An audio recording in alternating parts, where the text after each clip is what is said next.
Welcome into the Skinny Podcast. It's the weekly potpourri edition. I'm Richard Skinner, Local12.com digital sports columnist and editor with Rick Broering. Each and every week we talk about sports topics of local interest, maybe a national topic or two. We're inching closer to our normal gambling segment with college football and the NFL soon to start. And the part of the podcast where you can ask me a question on anything, just hit the Twitterverse, hit up Ask Skinny Anything, the hashtag. Rick compiles them, you ask them, I answer them. As always, this podcast is brought to you in part by Blake, the attorney Maislin. Rick, how's fatherhood a couple of weeks in? Yeah, well, I was a little too confident last week. A few people let me know. They're like, just wait, it's coming. And sure enough, week 2 is a little bit more difficult. So if my brain seems more mushy than usual, forgive me. Understood. All right, we've actually, believe it or not, got plenty of topics to get to here this week. The college sports as we know them are blowing up. The Bengals are getting ready to play their first training camp or preseason game, I should say. And the Reds are falling farther and farther out of first place. We'll start with them. The Reds have lost 8 of their last 9 games. They are now 60-57 and 2.5 games out of first place behind the Brewers, which is actually the same position the Cubs find themselves in. Skinny, if you were to make a blame pie chart, which thing or which person or which concept would you say is most responsible for the Reds' recent skid? I don't know if there is one thing. I'm not sure I'm going to put the blame. I'm going to maybe look and say this is kind of the regression to the mean, perhaps. I still think it's a playoff caliber team. I think it's got another hot streak in it at some point. But I think it's just kind of the regression to the mean. You're playing a lot of kids, man. You're dipping into the Lyon Richardsons of the world to be in your pitching staff. And, at some point that starts to even itself out. The unfortunate part of this skid is they've blown 2 great starts from Graham Ashcraft. I mean, great starts that both should have been wins and actually deep into the ball game were wins. And that's the disappointing. Turn those 2 games around, Rick, and you're half game out of first place, right? I mean, so that as much as everybody's wringing their hands at the moment, you're still right there on the doorstep, still right there on the cusp. I do think David Bell needs to get Ellie De La Cruz out of the leadoff spot. It's not working. He's got a 281 on base percentage hitting leadoff. His OPS is under 700 hitting leadoff. I don't know if he necessarily needs to go back to the cleanup spot. In fact, probably needs to go back down a little bit deeper in the order the way he's swinging it. But I like the experiment. It just didn't work itself out. And some of this, I think, maybe is on David Bell too. The buttons he is pushing right now aren't working. And that's maybe not fair, but I do think we gave him some credit for pushing the right buttons when they were winning. And I think he's pushing some wrong buttons now that they're losing. And one other thing too is I think they miss Jake Fraley more than I would have ever told you they miss Jake Fraley. I think they miss his bat in the middle of the lineup. Yeah. And that's when you start looking at who to blame or where to place the blame, I've seen people say, well, everyone wants to point to the pitching, but really when you look at the numbers and the difference between the All-Star break, let's say, and since the All-Star break when they've struggled, the numbers look okay for the pitching, look about the same, and hitting, they seem to take more of a dip, which is fine. But to your point, I think that you can miss the forest through the trees a little bit there because like you just laid out, they've had a few games where the pitching has just given it away at the end.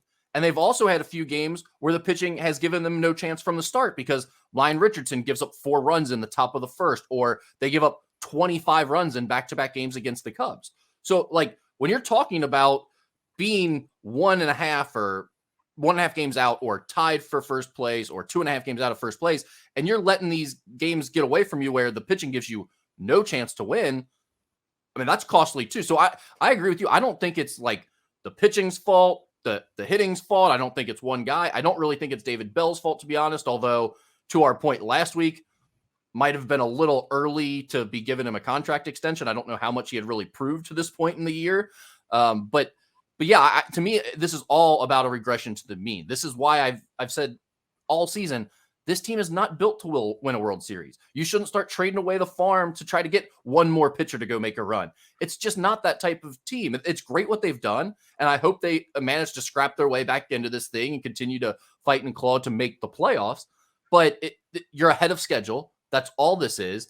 And it's been a really fun ride. Let's just hope they can kind of right the ship. I mean, you've got a guy like Andrew Abbott who is already over the most innings he's ever pitched in a season. There were natural things that were going to happen this year that was going to make it tough to sustain this level of success. Yeah, and obviously some of the reasons why, maybe the Reds were reticent to bring up Ellie, have shown themselves a little bit, although he still does some ridiculous things on a daily basis, whether it be in the field or on the bases when he's on the bases. But yeah, again, I go back to, the putting him in the leadoff spot was the right idea at the time. It has clearly not worked, and at this point, I think you got to change it around again. And I'll be honest, I mentioned the missing of Jake Fraley. Who else has been out during this whole little skid has been Jonathan India. Jonathan I know people want to push him to the wayside, but I think he gives his team a lot in a lot of different ways. I agree. And again, this is not I don't want to go too far down the Jonathan India hole because I understand the reason people think he'd make sense to trade. And I think that too. I think there's a good possibility over the next year or two, they will trade Jonathan India at some point.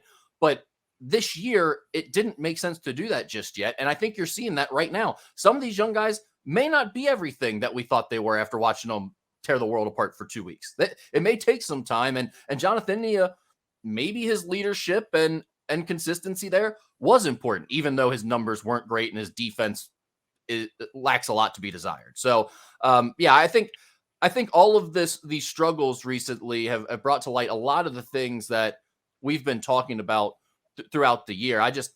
I'm interested to see how the next few weeks go, Skinny, because this thing, it feels like it's kind of teetering right now. Over the next maybe 2 to 3 weeks is going to decide, is this team going to stay in and battle it out for that National League Central title, or are they going to fade fast down the stretch here? Yeah, the Wednesday setback was a really tough one because it's funny. We were at, the Bengals Packers joint practice, those of us covering the team, and we were kind of following along on our phones, the Reds game, and kind of keeping each other updated with it. And at one point, the Reds are up 4-1 and the Brewers are down 4-0. And for all the world, looks like, hey, going to be only a half game out of first place by the time today's over with. And you look up and it's back to 2.5 games because the Brewers came back and won and the Reds blew a game. And that just felt like a gut punch, but there's still a lot of baseball left and you're still only 2.5 back.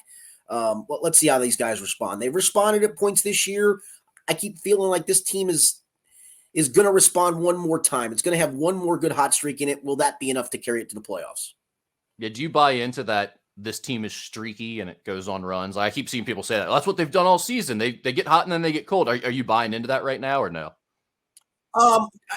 Well, no, I'm not. Listen. They went through that great winning streak, right? And then had a little bit of a lull where they lost 3 in a row and then came back and won 5.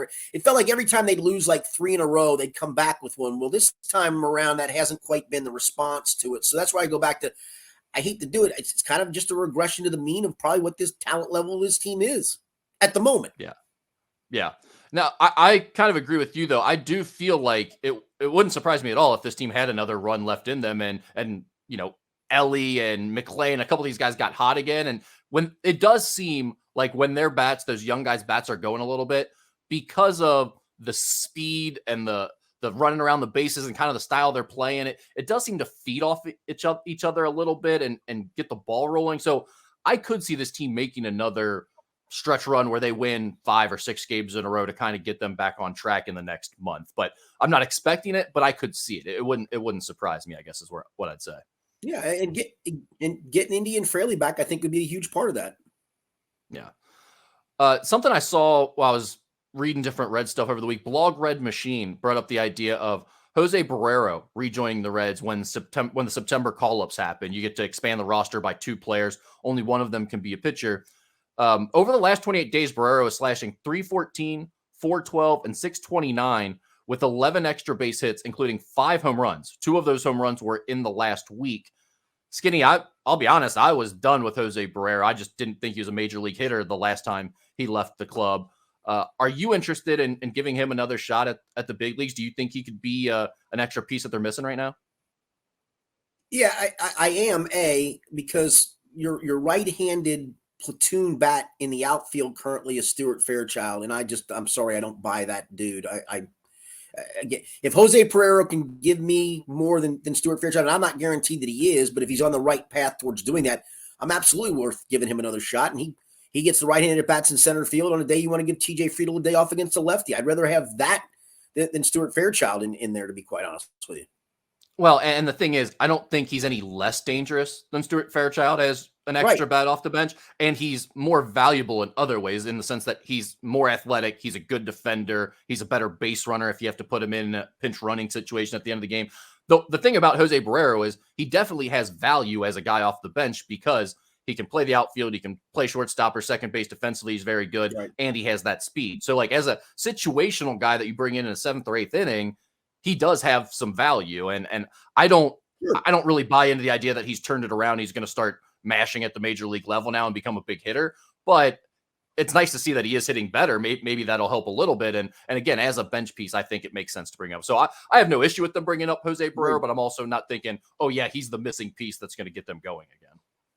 No, I'm with you on that. But again, is it a better option than Stuart Fairchild? I'm not telling you it is, but it certainly might be. Yeah, I have no trouble with finding out because Stuart Fairchild certainly isn't impressing me. All right, anything else on the Reds, Skinny, or we could jump to Bengals here? Let's jump to Bengals. All right. Well, the Bengals agreed to a 4-year contract extension with linebacker Logan Wilson on Friday. The deal is worth up to $37.25 million. It averages $11.2 million over the first 2 years. Skinny, what did you think of Logan Wilson getting this contract extension? I think it shows that listen, while I know everybody's wringing their hands over Burrow and T. Higgins, it shows, and we'll get to the other one in a second, the Trey Hendricks one, show that this team is still trying to keep its core together as much as it possibly can on reasonable contracts. It's a reasonable contract for Logan Wilson. And it's interesting, Rick, because they're like a lot of teams in football. I mean, they value defensive end edge rushers and corners on defense and wide receivers and quarterbacks and left tackles on offense. And linebacker is not really a premium position. They obviously don't believe safety is a premium position, and it's not. And that's why they let their 2 starting safeties walk in free agency. But I think it shows what they paid Pratt and Wilson is pretty good market value for 2 guys that just give them consistent performance. I think there's something to be said for that. And the fact that the Bengals were willing to pay for that, not overpay for it, but pay for it. And I think it's good that you got your 2 linebackers together, at least for the next 3 years. And who knows where Jermaine Pratt's at when his deal's done, because don't forget they re-upped him back in March. I think they're paying for their consistency.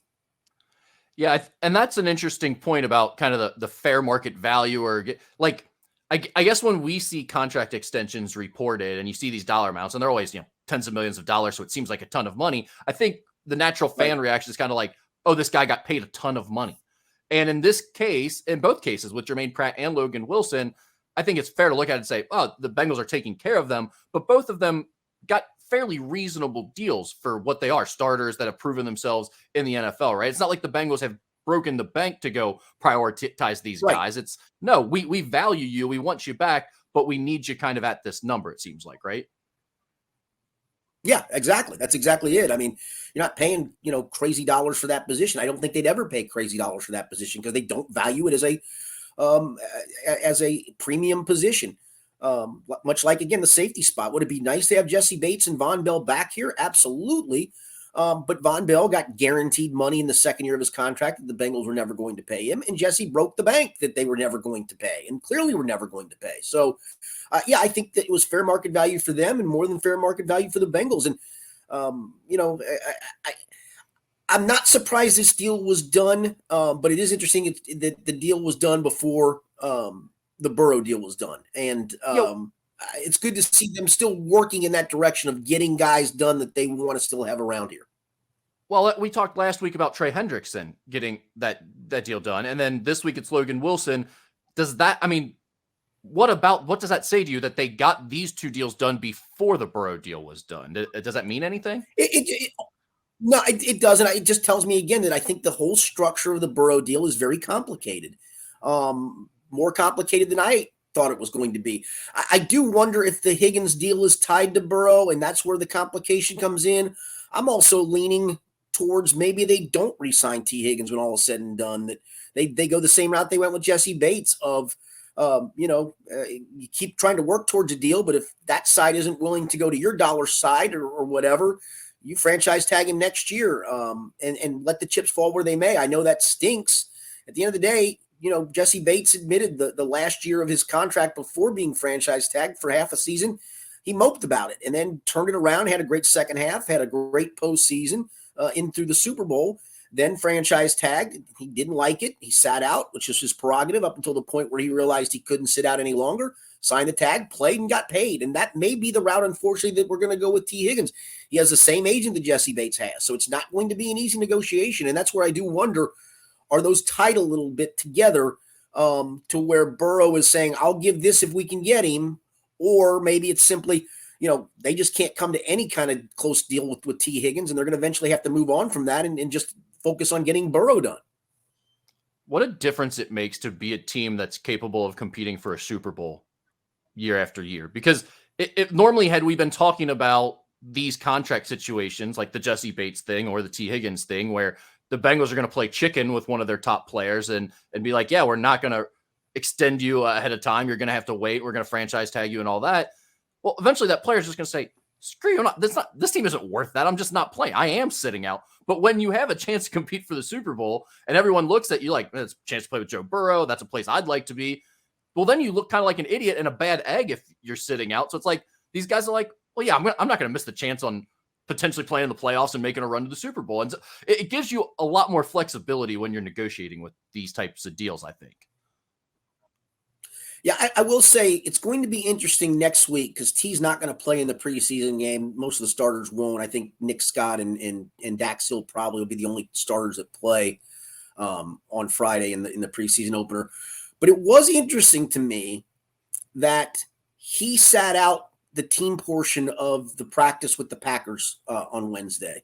I don't want to read anything into it right now because he's been one of the stars of camp, and he's done everything right, and he's shown up. He's played hard. There was one day that he sat out where, again, I kind of question it, but some of these guys do get vet days every once in a while.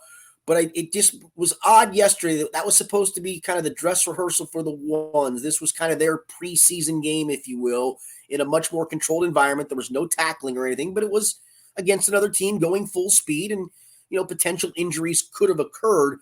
I do wonder if that was his agent saying, "Don't do it, man," and I wonder where that's going to go. And again, maybe I'm speaking this out of turn, and maybe I'm reading too much into that, but it just was odd to me. Yeah, interesting. We'll keep following that as we go along with not only this year, but into next offseason at camp. That's going to be a constant storyline if he doesn't get extended. But I don't know what the right answer is there, because it's hard to know exactly where they'll fall money-wise, especially without the Burrow deal being done. Yeah, and I don't know if there is one, Rick, and I think it's just the harsh reality of the business of the NFL. It's just, you have your number, they have their number. They think he's worth wide receiver one money. You probably don't, especially when you're going to have to extend your wide receiver one in another year, and you're going to extend him big money. I know this is going to come off as people thinking the Bengals are cheap. They're not. I think, again, there's what they feel the market value is. And if you're out of the market value and you think you can go get it somewhere else, go get it. But if you're the Bengals also, like they did with Jesse Bates, we still have the option to franchise tag you, my man, and we're going to do it. And I just wonder if that's the route we're going. It may be way too early for that. Maybe his agent told him, sit out that practice because I'm damn close to getting a deal done, and let's not mess that up, right? I mean, that's always possible. Yeah. Well, I mean, go back and look at all the roster turnover and the amount of times we talk about Tom Brady not having any receivers to throw to for the Patriots. Go look at even Kansas City over the last couple of years, how they've started to lose some of those star players off of that group that they put together. You can't pay everybody at a certain point. If you have this type of success, That's right. It gets tough. And I think everyone understands that, but that's where we're getting to with this T. Higgins, and obviously Joe Burrow will get his money, but a couple of these other guys, you have to start splitting hairs and figuring out who's not going to make the cut. You mentioned the Bengals Packers preseason game on Friday night. That's the opener.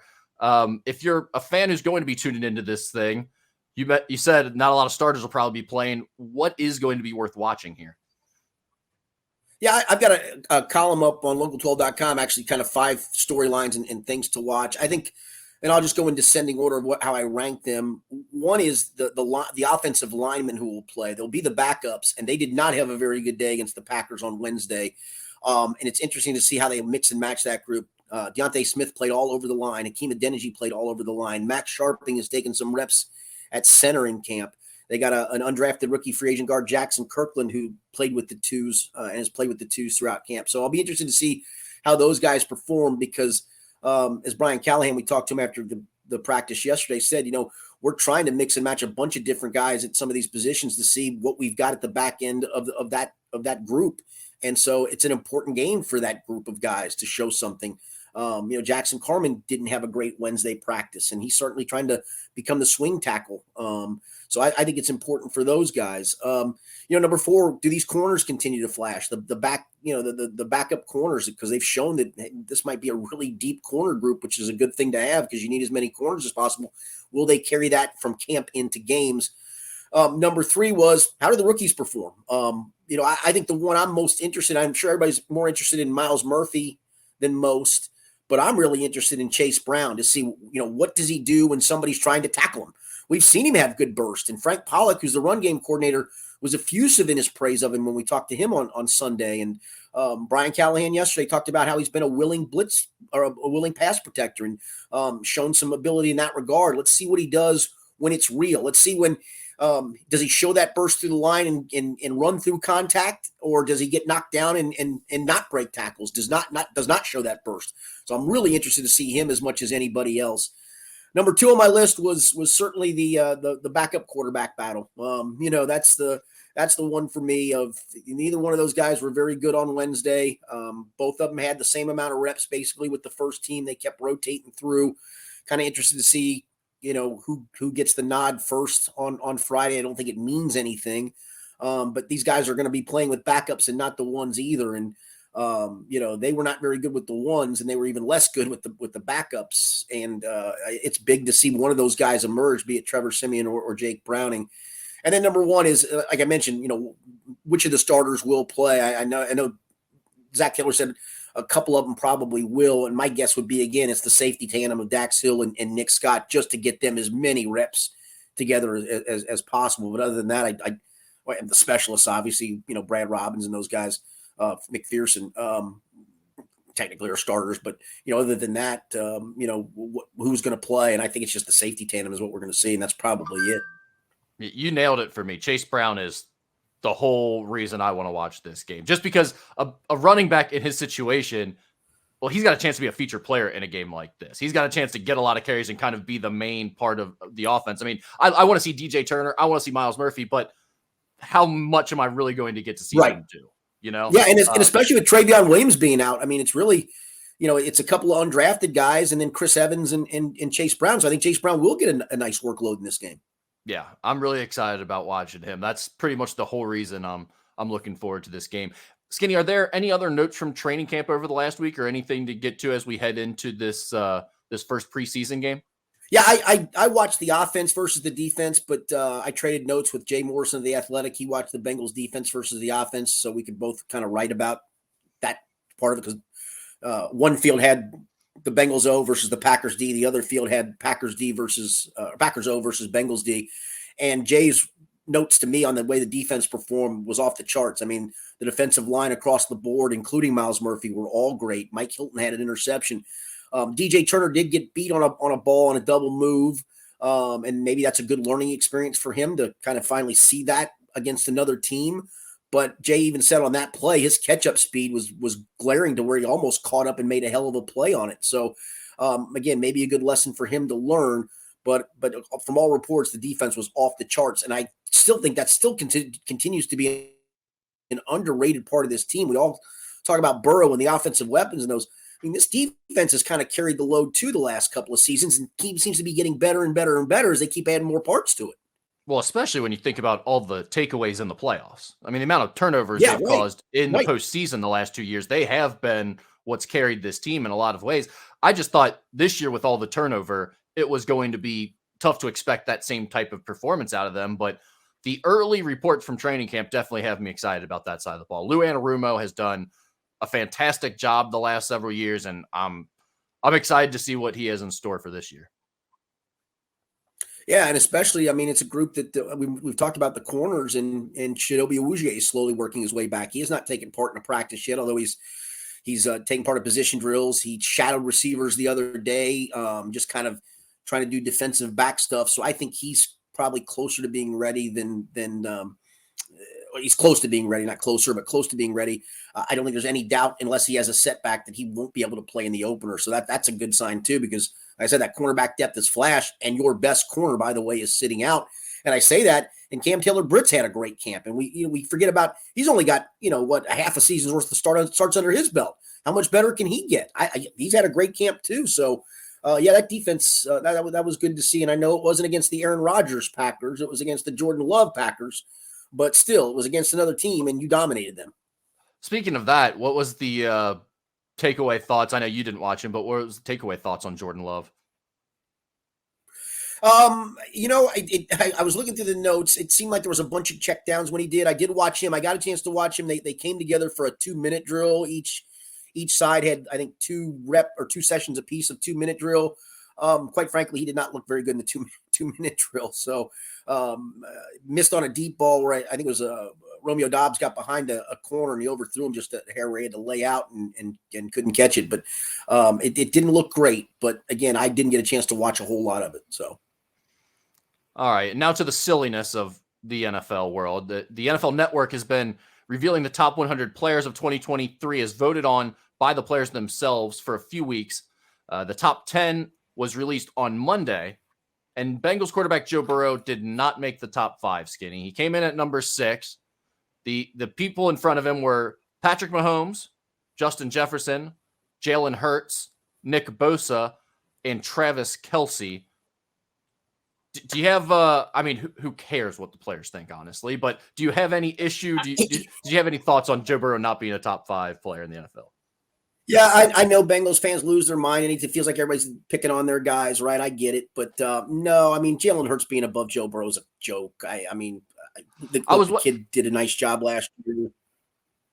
But yeah, do you think if you flip-flopped the last 2 postseasons, like meaning the Bengals made their run to the Super Bowl this past year and the Eagles did it a year ago, do you think those 2 would be flip-flopped in these rankings? Probably. Yeah, probably. It's like a recency bias. Listen, Jalen Hurts is a perfect fit for that scheme and what they do offensively, and he proved that last year. So kudos to him. But the funny part is, if you're ranking quarterbacks, just ranking them themselves, he isn't even in the top 3. And yet he's third on the top 100 of all players. That's the whole thing. Listen, Jamar Chase was 39th on this list. Is Justin Jefferson at 2 that big of a gap difference between him and Jamar Chase? Really? No. Now the gap between like the top 5 players in the NFL and the top 40 players in the NFL probably isn't nearly as big as we make it out to be when we talk about lists like that. Right. You're probably splitting hairs on all those top 40 to 50 guys, maybe even more than that. But yeah, the idea that he would be that low. But again, the Burrow thing, like, who cares that you're 6th and not 4th or 5th or 3rd or whatever? But again, it's like you said, the Jalen Hurts thing. He's a great player, and he's moving up in that ranking of, okay, maybe he's one of the top quarterbacks in the NFL, but like, I'm not even sold on the fact that he's a top 5 quarterback in the NFL right now. Yeah, and I think to your point of the recency bias, from what I know, obviously this was a player's vote. And I think they got to vote for 20 players each. A, how many of these guys really took it seriously? And B, those that were doing the voting were looking and thinking, all right, this guy, I know him. Oh, yeah, the quarterback of the Eagles. They were just in the Super Bowl. Hurts. And that's how that stuff happens, right? And so suddenly you're just doing names off the top of your head as a player, and somehow you put Hurts down, and you're like, oh, yeah, I forgot Burrow's. Yeah, put Burrow here. Did they take it that seriously? Yeah, well, definitely not. And also, it's like, Jalen Hurts has a little bit of the young, cool factor. And, I'm sure a lot of these guys would like to see black quarterbacks have more success, because there's been such a long-standing thing of black quarterbacks getting criticized unfairly at the position, and the whole thing of like, oh, he's not a true quarterback because he runs. And now the whole game has evolved to where you want all quarterbacks to kind of run and do a little bit of everything and be able to do some of that option stuff. So it's like, it's been a weird thing with the racial thing at the quarterback position. So I do think there's probably a little bit of that aspect where the players are looking at that like, let's pump up our guy Jalen Hurts and be a black quarterback. And I think recency bias. And recency bias. Yeah, and the recency bias of if you're doing this off the top of your head, you're thinking Super Bowl teams, right? Mahomes, Kelce, Jalen Hurts. That's what you're thinking, and I get that. That's why. But I don't think the players take it all that seriously, and so it's hard for me to take a list like that all that seriously. Yeah, I would agree with that. All right, let's switch gears one more time here to college athletics, just the whole state of college athletics. It is getting crazy here, Skinny. Colorado, Arizona, Arizona State, and Utah have all decided to join the Big 12 in 2024. Meanwhile, we've got Oregon, Washington, both heading to the Big 10, leaving the Pac-12 with just 4 remaining teams once we get to 2024. I don't know exactly where to start. I mean, a lot of people are talking about the pending doom and gloom and the end of college athletics and all of this other stuff. Do you find this to be as big of a deal as the rest of the college athletics world does right now? I mean, I know it's big news, but do you think this is like a seismic shift in ruining the sport? I do, because I mean, all these super mega leagues, somebody's going 2-10 in football. Somebody's going 9-20 in basketball. You don't think it's your school, but it might be. I mean, as much as I'm, if I'm a UC fan, I'm super excited about the Big 12 over the American. Now that you're adding even more, I don't want to say top tier programs, but certainly quality programs in some of them in both sports. Am I really all that excited? That might be my team now going 2-10 and 9-20. I hope not. I hope not for their sake. But somebody in these super leagues is going to do that, and I just, honestly, I don't think this is good for college sports in any way, shape, or form other than the TV dollars and the schools raking in those TV dollars. Literally, that's what they're selling out for, is that. And I'll be honest with you, I mean, the end of some natural rivalries that are great, have been great, have helped make college sports what it is so special. Those are going by the wayside. I don't think this is good in any way, shape, or form. I just don't. I think your first point is the big one that's getting missed in a lot of this. I think the individual schools themselves, and of course, like you said, none of them expect to be the one left out in the cold that can never win a game ever again. All of them think they're going to have huge success in this next new mega conference, even though they've been a basement dweller, middle of the pack in their previous conference that wasn't as tough. But all of them are going to, with this new money, they're going to be great now. I do think they need to start thinking about the long-term sustainability of how long are our fans going to continue to care if we continue to sell out and chase dollars at all cost. Meaning, we don't care any longer about the previous rivals we had, which I don't think that's as big of a deal as other fans seem to think. I think they get over the rivalry thing. They form new rivalries. You can still play non-conference games potentially against those old rivals and things like that. So I think that is easily solved and people would get over that aspect of it. But the point you brought up, that first one about there's going to be a lot of teams that just never win again or have 15 years straight where you don't hear from them. What's going to happen to those fan bases when they realize that, we never really had a chance to win in our old conference, but it was a lot more fun to go 6-5 and have the illusion, or 7-4 and have the illusion of potentially being in the playoff or making a run or competing for our conference. Now, when we're under 500 every single year and there's not even the illusion of us competing anymore, how much longer are the fans going to continue to care and buy tickets and subscribe to all these streaming platforms and everything else? I do think there is some long-term sustainability issues that they're not worried enough about. I know they're factoring in those things. They're smarter than me. They know way more about it, but I don't think they're thinking about that enough. I'm going to use my alma mater, Kentucky, in football. It's been a fun run here of late. It's been frustrating because it feels like they've been this close to getting over the hump, but it's been a fun run here of late. You now are in a division in the SEC. Now, Tennessee's gotten better, but you've gotten on par with Tennessee. You've gotten on par with Florida. Georgia certainly has been the top one that you can't get over the hump of, but you've now proven to be a player in the SEC East each and every year. Now you're going to keep adding more teams to it, and it's going to, honestly, Oklahoma and Texas, from a football perspective, have far more tradition than Kentucky could ever think about having. So there's 2 teams that are going to knock my program down a couple of rungs. And I know you can argue, well, maybe you can keep up, maybe, but I sure don't know about that. And I'm thinking about the Big 12 and the Big 10. I mean, Northwestern is down a ton all of a sudden because of the Pat Fitzgerald situation and whatnot. And now that you're adding all these other programs, are they ever going to get out from the cellar? How about Rutgers? How's that going to work for them? I just don't know to that point if it's going to be good. It's good in the short term because the dollars all look great and it's all well and good. You're chasing the TV money. But you're right. When push comes to shove, if your fan base starts giving up on you and they stop buying tickets and buying your merchandise and donating their dollars to your school, well, then where are we going to be then? Yeah, and that's the real issue that I think doesn't get talked about enough and that you need to be more concerned about? Because everyone goes to like the travel and the rivalries and this stuff. But like, let's face it, we're not paying, the fans aren't paying the money for the travel. That doesn't really bother us. We act like it does, but we're not having to deal with that travel. We're not having to pay the money for it. We'll let those athletes run themselves ragged across the country, making all these flights to play each other. That will not really affect fans paying money for the product.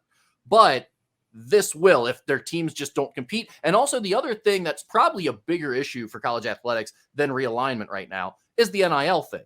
I mean, just no guardrails being in place for that and no real vision for how that's going to continue to evolve. That is creating serious problems in the sport right now, and it's making it less fun for fans, I think. The combination of those two things, the realignment with the potential for your team to just really struggle and never seriously compete again, and the NIL stuff with guys just changing teams every year and looking like they're doing it to the highest bidder. Maybe that's always been the case. Maybe that's always been the reason they've been changing teams or going to their first team in the when they were getting recruited in the first place. But it's become obvious, and it looks that way to fans now, and they do not like that. So yeah. I think those are the two. I'm one, when you talk about conference realignment, my eyes start to glaze over. I just don't care. It's like, wake me up when it's over. Tell me who's in what conference, and we'll go play games, because I just like the games. I enjoy it. I won't stop watching because they're in a new conference. But I do think there are some real concerns long term. Yeah, I'll be honest with you. I mean, you know, it's great that Xavier doesn't have football. I mean, because the Big East is a sustainable basketball conference that you're a quality member of, and I, you know, I don't see that changing anytime soon. I guess it could and it may, but it almost, again, if I'm in some of these other, I mean, right now as a UC fan, do you feel really good about the Big 12? Do you? Well, I was wondering about that because UC is probably, I shouldn't say that the local team impacted the most, because you just laid out a pretty good case for Kentucky being pretty impacted by the teams coming into their new conference. But if you're UC, this is all new to you, right? You were just begging to get out of the AAC. It's so great. You're in the Big 12. You're back to the big time. Before you even get there, Oklahoma and Texas are already leaving. Like, they're already saying, no, we're out the door. So that's kind of got to be a little bit like, well, when I think of Big 12, the first two schools I think of are Texas and Oklahoma. So that's kind of a little bit of like, well, we're not exactly joining the Big 12, but it's still awesome. It's a high major conference. It's going to be the best basketball conference in the country again. So that's exciting. And then now all of a sudden you have Colorado, Arizona State, and Utah joining the conference. It's like, how should you feel if you're a UC fan? How much does that change things? I think from a football perspective, it was already going to be really tough, and it's getting even tougher. From a basketball perspective, Arizona and Arizona State are both real players. So, I mean, that just makes that conference even better. I think that probably excites UC fans that the conference is going to be so good. And Utah has been in the past. Yeah, they've got tradition. And they have a fan base, so they could be a little bit of a sleeping giant. Although I don't know with the recruiting and NIL stuff, I don't know how that's all going to work out for them either.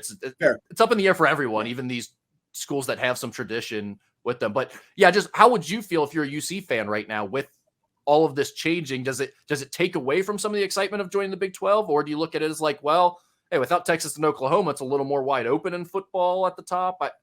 How do you view that? I view it as very difficult, and it's gotten even more difficult with what you've added. You know, and obviously if this thing works out, this Dion experiment works out, you know, does Colorado become a major player at some point, right? I mean, I don't buy Colorado a whole lot tougher. I don't buy Colorado ever working out, because either Dion flames out and it just doesn't work, or Dion kills it and within 2 or 3 years he's gone. I mean, he's not staying at Colorado, right? And they're just back to being probably crap. not. Yeah, maybe. I just can't. But if he does really well, I can't imagine being there more than 2 or 3 years. See, but at the end of the day, you still have traded in this sport the potential sleeping giant of Colorado. I mean, they've had success in past years, and you laid out the Arizona State. So you've traded East Carolina, Tulane, and give me another crap school from that league. You've traded them for these guys. From a competition standpoint, that's a hell of a trade up. Well, but I will say from a fan's perspective, it is so much more fun, so much more enjoyable to turn on your TV twice throughout the week during college basketball season and see 2 high major schools that you recognize, like Arizona State and in theory. Well, I mean, regardless, even if you lose those games, I'm telling you, it is more fun to be playing high major games than it is like, oh, let's go turn on the game against ECU. Who's on their roster again? I mentioned you don't care about those teams 90% of the time, except for when your team is playing them. Fair enough, but again, I mean, if you're consistently losing to those type of schools, that's not going to be fun either. No, I'm sure UC fans are in the same boat as every other school right now. They don't plan to be the one that's losing. And in basketball, I think they have a reason to think they can at least be middle of the pack in that conference starting out. But it's not going to be easy, and it'll be a huge next 3 or 4 years for both football and basketball at UC, because this transitionary period where you kind of stake your claim and say either we're a competing team in the Big 12 or we're the bottom of the Big 12 is going to make a huge difference in how you recruit over the next 4 years. Yeah, and obviously there's going to be more realignment to come because those 4 schools left out in the cold in the Pac-12 have to go somewhere. Some of these ACC schools, despite the land of grant rights deal, kind of keeping them landlocked, they seem like some of them don't care and they're ready to jump to the SEC, even to the Big Ten. What happens to Notre Dame? I mean, we're not done yet with all this. I think when all is said and done, we still are going to wind up with 4 mega conferences, but man, mega is not always best. It's just not. What do you think Washington State is thinking right now? Up in Pullman, Washington, nothing's around them. No one wants to go there. No one wants to be there. They don't have any fans. Like, what are they thinking in this 4-group conference that they have right now in the Pac-12? Like, no one's going to ask them to join their conference. Mountain West, here we come. I mean, like, maybe that's like a good option for them at this point. I think I could see them getting passed over. Yes. Yeah. I know it's a tough spot. I mean, how much more competitive do you think the Big Ten will be? Do you think those 4 teams, USC, UCLA, Oregon, and Washington, do they make the top of the conference more competitive? Like, does Oregon become a power and give Ohio State more trouble at the top of the Big Ten? Well, but then it knocks down the middle round. What becomes of a Minnesota? What becomes of a Purdue? Wisconsin's kind of been towards the top. Do they get shoved down all of a sudden? And that's what I would fear if I'm all these fan bases of, you don't think it's going to be you, but someone's getting knocked down a peg. And hell, it might be these new schools coming in. Hell, maybe Washington's biting off more than it can chew. It might be. And like Iowa, a team like Iowa, I think is really in a tough spot. Right. They've kind of just been hanging around. They're never very good, but they can fake their way to a 2-loss record late in the year. And you're like, oh, Iowa's a real contender this year. I guess my question is more, is USC, UCLA, Oregon, Washington just more Iowas and Wisconsins? Or do you think one of them become like the real rival to Ohio State in the Big Ten? Oh, USC for sure. With Lincoln Riley there and what they are tradition-wise, absolutely. And I think Oregon the same way because of the Nike money. I think they could too. Absolutely. Yeah. And then you have those 2, you have Michigan, you have Ohio State. Now all of a sudden that top 4 in the Big Ten with football is pretty damn good and pretty fun to watch. So, I mean, there are some benefits for the casual fan like myself. I mean, I don't have a college football team. I don't really care about any conference too much. I am interested to see how some of these new teams shake out. I mean, the SEC with Texas and Oklahoma is going to be interesting. The Big Ten with USC and Oregon is going to be interesting, but there are plenty of issues with it as well. Yep. All right, Skinny, let's jump to some Ask Skinny Anything. Our first question is, what do you think about Penn separating from Barstool and partnering with ESPN to form ESPN Bet Sportsbooks? Well, I guess good for Dave Portnoy to tell Penn to take its game and shove it, right? I mean, I do think it is interesting. Is Penn enough to put an ESPN betting platform on the map, or are people so tied into the DraftKings FanDuel stuff that's the way most of them go? I'll be real. Obviously, you're going to have an app that's going to make people want to go to it. You're going to have to do some special deals to make people go to it. I do find it interesting. I will tell you that much. Yeah, I guess like ESPN still has a huge brand, and it's so easily recognizable to most people, especially people that are, let's say, over 40. Like a guy like my dad who may decide he wants to bet on a few games. I would think ESPN would be the most notariable and the most trustworthy to him if he's going to put his credit card into an app and stuff like that. I would think ESPN would have a good chance to gain a lot of market share through the plus 40 crowd. I don't know the people that are like 40 and under that are already betting. I'm not sure that ESPN moves the needle enough anymore to really steal those people away from DraftKings and FanDuel. Well, I will ask you, Rick. Yeah, I'm sorry. We're going to cut you off. I will ask you. We're going about to get it in Kentucky, where both you and I live, and so we're going to be able to do that. We can do it on our phone in Ohio, but I don't until the Bengals start. I'm not in Ohio as much. But what is your go-to app on your phone that you use right now? Well, I've used DraftKings by far the most. But like the way I've always done it is I'll shop for lines on different. So I have like 4 or 5 different books that I have a little money in. And then the issue for me became, well, I don't want to keep just putting tons of money into all these different apps. So once I won a bunch of money on DraftKings, I had a big bankroll in there from a couple football seasons ago that I still haven't depleted. So it's that's been my de facto one because I have the most money in it. So I tend to stick with the one that has the biggest bankroll in it at a given time because I'm too lazy to like fill them all up and really be a shark in terms of shopping for lines. But I'm willing to bet, like to your point, I would say the younger demographic who is betting currently on an app is probably a FanDuel DraftKings guy, right? Or gal. Yeah. Yeah. They are the two most popular from what I understand. Yes.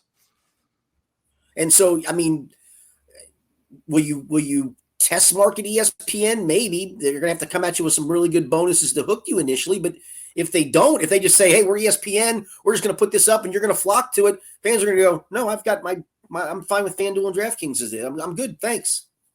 Yeah. And that's the thing. I think a lot of this deal with partnering with ESPN is the idea that everyone's customer acquisition process right now is just give away a ton of money, offer these bets where, hey, you spend $1 and if the team scores, you get $100, right? Well, that's just spending a ton of money to advertise, essentially, is what that is. So all of these. Well, it isn't. Because you can't pull that money out right away. You got to roll it back over. So, I mean, that's what they're counting on. Even if you win it, you're going to roll it back into losses anyway. Not everybody, but I mean, the vast majority. But they have some other deals too where it's not even necessarily that. And I mean, they do just give straight up giveaways a lot of times for money that they lose tens of millions of dollars on some of these little promotions that they do intentionally. It's a marketing budget for them. But the thing is most of them have taken that approach of we're just going to spend. We're not trying to be profitable. We just want to get all the customers until you guys die out because you can't match our marketing spend and you go away. And then we'll be the only one left because we have the most customers. I think the idea from Penn right now is because this is what they did with Barstool. They said, we're not going to just do promotions nonstop. We're going to hire Barstool as our marketing arm because they have all these fans and they'll bring in customers for us without us having to give a bunch of money away. And we'll have a more sustainable model long-term. I think they're just taking that to the next level with ESPN, thinking ESPN is so big and so recognizable. They will bring in the customers and we won't have to just spend endlessly on marketing. I don't know if that's going to work, to your point. I think they will need all the promotions that everyone else are doing the same way. And I'll be honest with you, I the first gambling app I had was the Barstool app because it was tied to a Hollywood casino over in Lawrenceburg, and then Barstool became the sports book there. And honestly, I didn't like the app, and so I hardly used the. I put some money in it initially. Didn't like the app itself. I literally got to the point where I didn't use the app at all anymore, and would go into to the book itself.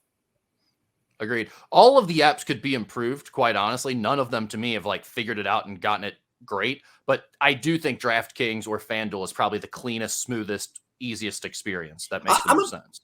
Yeah, I the only one I've got money in at the moment because I'm kind of old school and I don't do much in baseball season anyway. Of going into the book to make a play, but the one I use because I like the app is Bet365, and it's because I won some money on there when they had an initial promotion. I kind of left some of my winnings in there, but I also like the app itself. I think it's really easy to use, and I think that's the other part. I think that is a key to it. I mean, you better have an app that people like, and I just didn't like the Barstool app. Yeah, I agree. Same way with me on Barstool. I really didn't use it hardly at all because the app just wasn't nearly as good as the other two that I use more frequently. But I have not tried Bet365, so I think I will do that this upcoming football season when they offer their promos. No free ads, Bet365, but if you want to jump in here, we've got some ad space available for you. We're down here at the bottom. Yeah. Skinny, what's the most iconic magazine cover you can remember?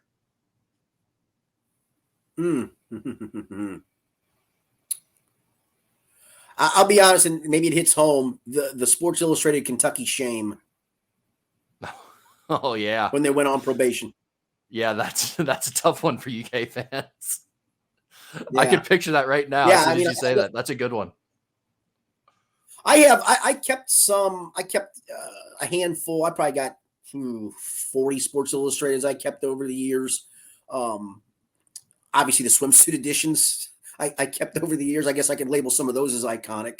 But yeah, that's the one for me. I'm sure I'm missing somebody's obvious answer to that, but that was a pretty iconic one for me. Yeah, obviously people send these questions in, so I get a chance to read them as I'm compiling them before the show. You don't get to see them or think of these at all. And as soon as I read this one, I thought of a couple for me, like my childhood or teenage years, whatever, but I didn't. I had the same thought you did of like, I feel like I'm probably missing some obvious ones that people would be like screaming in their cars at us as they're listening to this. They never came to me. The two that I did think of though, that I always remember right away were, Chad Johnson actually had two of them for me. Chad Johnson had the Sports Illustrated one where it said trick or treat, and he had the gold mohawk, and he had the Bengals. I remember arm. that one. Like the whole arm was a Bengal sleeve. That for whatever reason just always stood out to me. And the other one he had was the ESPN issue where he was butt naked and he just had his book covering like his junk, and said like the Chad Johnson way, whatever the book was. Yeah, that wasn't the body issue, right?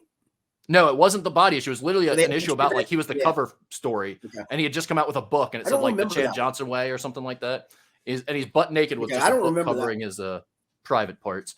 The other one that I thought of, the other guy that was one of my guys growing up and I just loved, but this was a tough moment in my opinion for his career, was the Ricky Williams ESPN in the wedding dress at the altar with Mike Ditka after he traded his entire draft to get him. Yes. Yeah, I remember that. That was a weird. It's like, why would this rookie coming out of college, who's already kind of known as a little bit of a weirdo, agree? Like, why would his agent agree to let him do this photo shoot where he's like cross-dressing, and it's just a weird thing. And the more you got to know of Ricky Williams, that's kind of on brand for his a little bit weirdness, correct? It turned out, I'm guessing he just did it without even telling the agent or something, because I think he kind of just did whatever he wanted. Exactly, maybe. Yeah. I don't know where to go with this one. What are your guys' thoughts on men wearing team branded polos? Team branded polos? Yeah, so I assume this is just like the average dad wearing like the Reds or UK on. I got my high school rivals. I got my high school rivals shirt on there. That's it. I've got exactly that. But what would you wear that if that was? I mean, you probably wouldn't because you cover them journalistically. But like, do you think it's weird when adults wear a shirt like that with their team on it? No. That look doesn't bother me. I know what you're saying. Yeah, because I've seen some people at camp with the nice Bengals Block B logo on it. Those look sharp to me. I guess that doesn't bother me. I'm at the Reds game the other night, see a bunch of people with Reds polos on. That doesn't bother me like it bothers me that they're wearing jerseys, I guess. Maybe is that hypocritical or no? No, because I think it's weirder to be like a grown man and just wearing someone like a 28-year-old's jersey or a 24-year-old's jersey. To me, like it's weird to be like, I'm 36 now, I'm going to go wear this 24-year-old guy's jersey, and I don't know. To me, that it's fine. I don't care if people do it, but I just personally think it's a little strange for me to do. The polo thing I don't think is weird, but personally, I don't think I would ever wear a professional team's. It's different from like the college team makes more sense to me than I would wear an NKU polo around, I think. I don't think I would ever wear a Reds or a Bengals polo around. And maybe that's just because of the colors of them. I don't know. Yeah, I mean, obviously I wear a lot of either golf shirts, polo shirts, whatever you want to call them, and 3/4 zips for teams I coach. So I've got a lot of logoed stuff for that. But I've got an NKU logoed golf shirt that my daughter got me back when she was playing. So when she was playing in matches, I'd wear that in support of her. I've got a couple of Kentucky branded.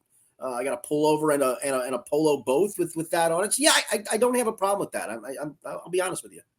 Kentucky has tons of good like dressier clothes, polos, Hawaiian shirts. Like Kentucky fans always wear tons of like dressy apparel stuff when they go out, for lack of a better term. And that never bothers me. I don't think guys look weird in that. I'd say a friend of mine who used to be one of UC's equipment managers got me some UC garbs. I got two really nice UC polos. I don't wear them all the time, but those are nice branded polos. So yeah, I don't have a problem with that.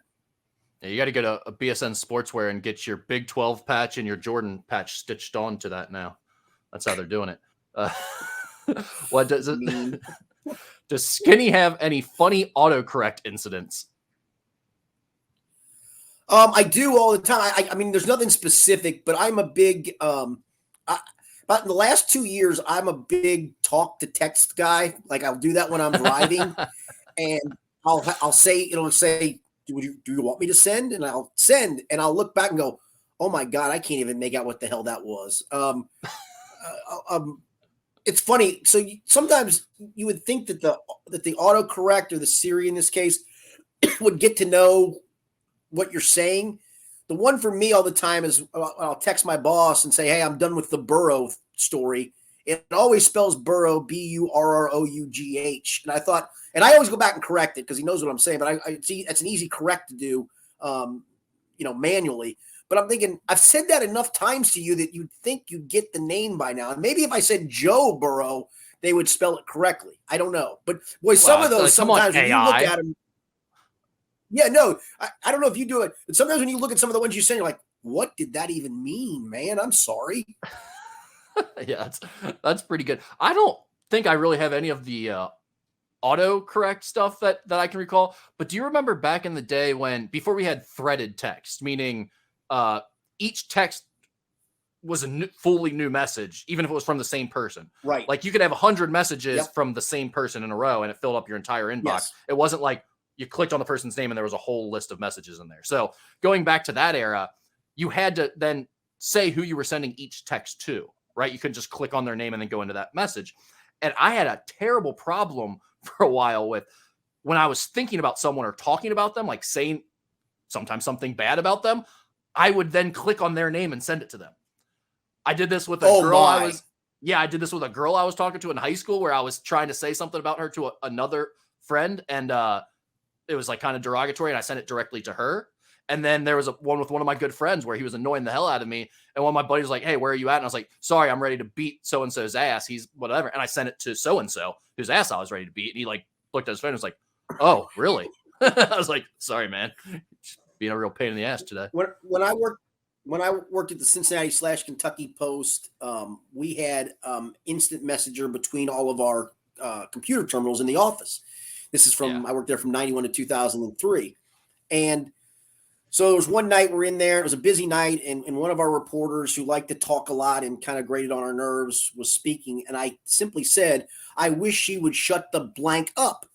And I hit the button thinking I was sending it to, of all people, Tom Gamble, because he was in the office that night. And I looked over to him because I thought he'd look at me. And I kept looking and I go, did you get that? And all of a sudden I hear this voice go, no, but I did. And I'm like, oh, I sent it to her. Oh, no. But then she shut up. So I got the point worked. Yeah, sometimes just being direct is the best way. Yep. Oh, that's great. All right, Skitty, if you could ask your dog one question and get a response, what would it be? This last one. Ooh, that's a great one. That's a great one. Do you know I love you? Honestly. There's no chance in hell the dog doesn't think you love him. Dogs don't know anything but love. No, that's a good point. Maybe it's because I've said this before, she's battling cancer right now, I'd like to ask her, how do you really feel? She's been actually pretty good. She's been good spirits. She's eating good and all that stuff. But I'd literally like to ask, how do you feel and how can I help? And that's the helpless feeling is you just don't know. And again, she's doing okay. She's sleeping fine. She's acting fine. It's funny. She's gotten to the point though, where she won't let me leave her sight. Like she's got to be in the same room with me. Or even if I go to the bathroom, I'll come out of the bathroom and she's like literally sitting by the door, which she's never done before. So it does make me wonder. That is a great question.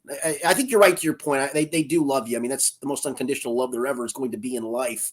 But I sometimes I just want to know, do you know that I love you? That's the point. Yeah. I think I'd be along the same lines as you. Like our dog tore her like dog ACL basically a few years ago, and we didn't get it fixed. We opted not to have the surgery. We kind of just let her heal over time, but she still limps around on it. And like I'll take her to play at the park and she'll run around and stuff. And then afterwards can't hardly walk, get up and stuff. She's limping all around. And it's like, I'd love to just know, like, she doesn't complain about, she doesn't whine or anything. There's just that limp. It's like, is this killing you? Like, should we have fixed it, or are you okay? That would probably be my question. If not that, then it would be like, which is your favorite treat?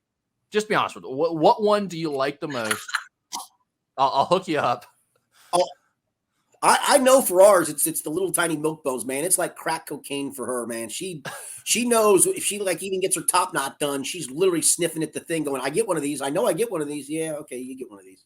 Yeah, she's to the point where if you just rub the box a little bit, make just a little bit of a sound, she Yes. comes running in to see. That's how ours Yes. is. Like she hears cardboard being touched, she's coming into the kitchen. It's that, and at night when I make myself a cocktail and get ice from the ice machine, she loves crushed ice. So she knows the second I get up and literally get the cup out, she's standing there waiting for the ice machine to go, knowing here comes a few pieces of little crushed ice for her. They're the best. That's all I got. All right, good stuff. Thanks for the questions as always. We will be back next week. Bengals will have a preseason game under their belt, looking towards preseason game number 2. Hopefully the Reds get back on track and we're inching closer to the start of college football. For Rick Broering, I'm Richard Skinner. It's been the Skinny Podcast, the weekly potpourri edition, presented by Blake, the Attorney Maislin. We have you covered on all the sports news at local12.com and here on YouTube. Just click the links below and don't forget to hit that subscribe button. You'll get updated instantly.